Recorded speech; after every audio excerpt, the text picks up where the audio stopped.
Imported हुकूमत इमरान खान की मकबूलियत से खौफ या चेयरमैन पीटीआई के बयानी से डरने लगी? क्या लीगी सरकार साबिक वज़ीर-ए-आज़म की तकरीर नशर कराना नहीं चाहती? क्या शहबाज हुकूमत को इमरान खान के विजन से मसला है? सवालात उठने लगे। हुकूमत की बोल न्यूज़ के साथ नाइंसाफ़ी, कप्तान की तकरीर दिखाना जुर्म बन गया।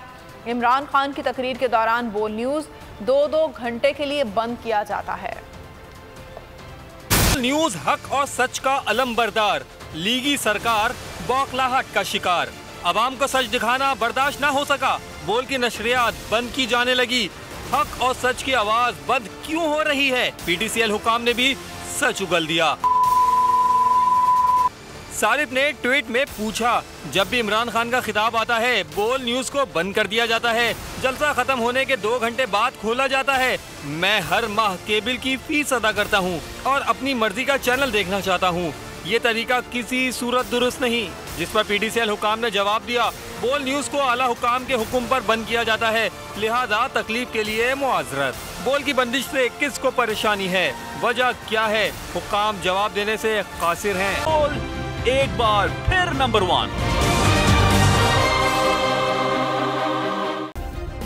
सब्सक्राइब करें और बेल दबाएं ताकि कोई खबर रह न जाए।